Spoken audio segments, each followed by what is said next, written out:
Dreams of people changing depending on what country they're from. You are my father throughout my lifetime. Oh, wow.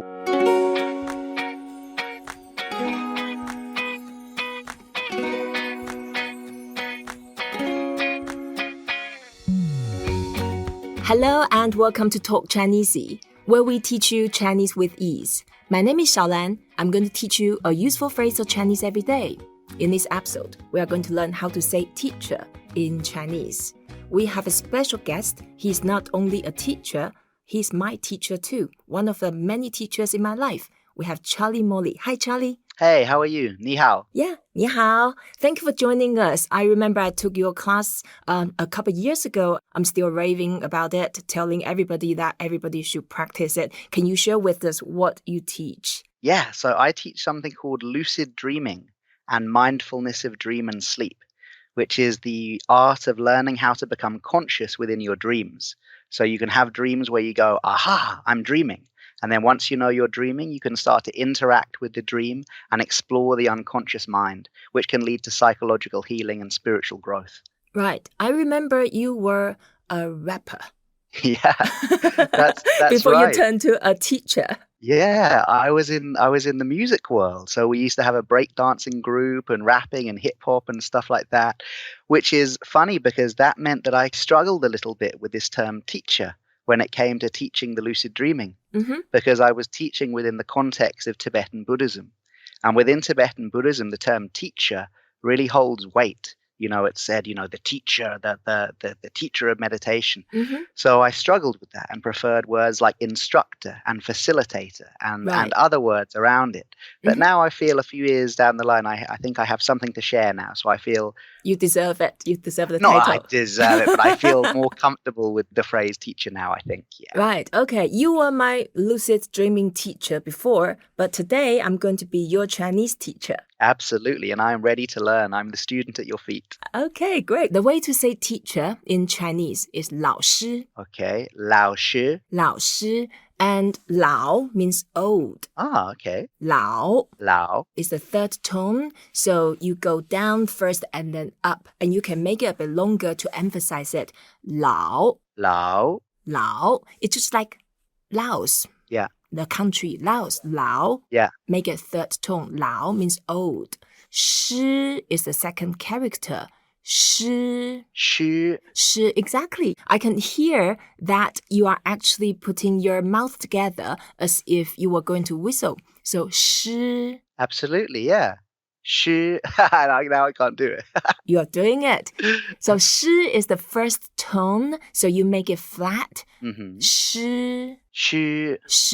The ancient character for Lao, that's actually is the shape of an old guy with a stick.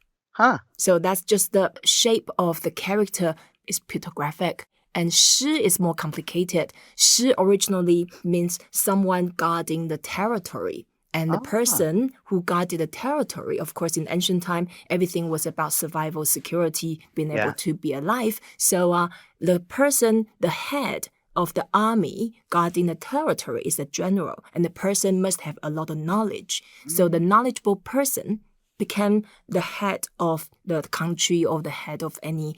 And as a result, this person is a master. That's really interesting. And actually that gives a lot of insight into the term teacher in Buddhism and why I felt that it was held in such high regard.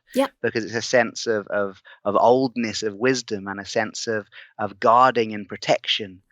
So no wonder that term, teacher has such authority within it. It is. And then it shows the respect. Yeah. So when someone call you 老师, it's actually with a lot of admiration and then also implying that you are teaching me something.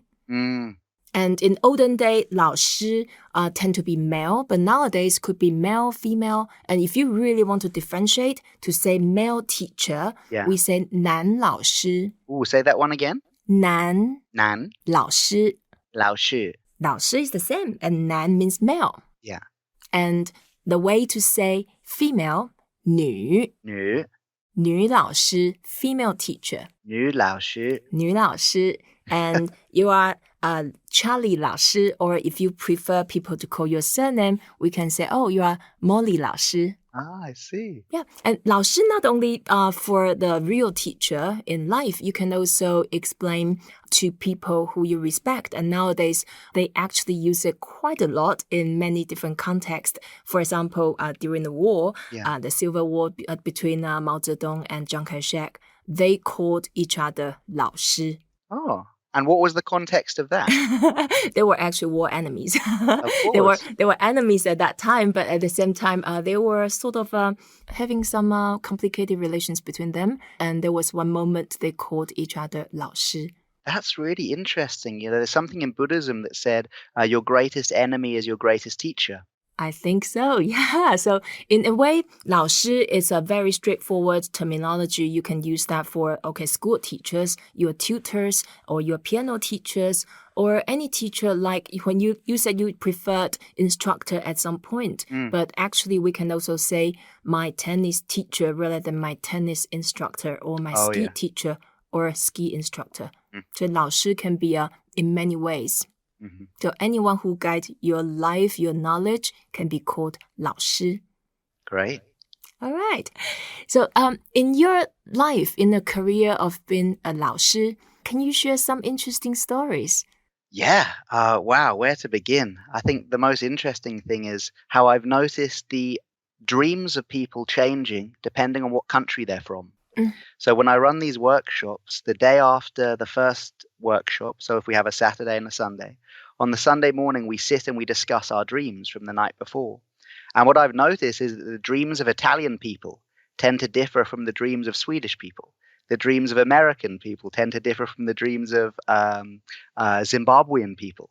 And that was really interesting to see the cultural specifics and the cultural archetypes of each nation come through into their dreams.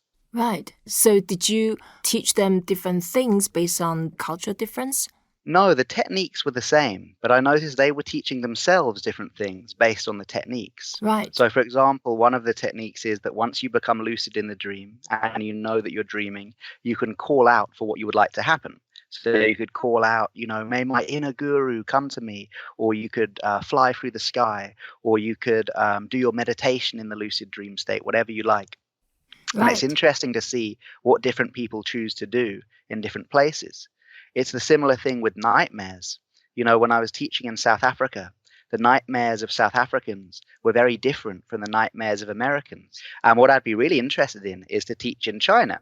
Sure. Wow. So I guess my dreams are probably a little bit different from people who live in China throughout their lives and different from people who live in the UK throughout their lives. Probably the mixed dream all intertwined together. Yeah. So do you dream in Chinese or English or sometimes languages? In Chinese, sometimes in English. That's interesting. Yeah, sometimes in Taiwanese too. So of course. Yeah, in the dream, sometimes I speak a single language and sometimes I mix the language. And you know what? Before we wrap up, there's a Chinese idiom saying that if you are someone's 老师 in one day, that means that if you teach me in a day, actually you are my father throughout my lifetime. Oh, wow. Well, in that case, you are my father, for you have taught me these Chinese words in less than a day. Yeah, you are already my father for a long time. So thank you so much, Charlie, for being my lucid dreaming 老师. Thank you. Thank you for being my Chinese 老师. Yeah, and thank you. I hope you enjoyed this episode. Please don't forget to rate us, review us, and share what you have learned. Until next time, 再见 Charlie. 再见.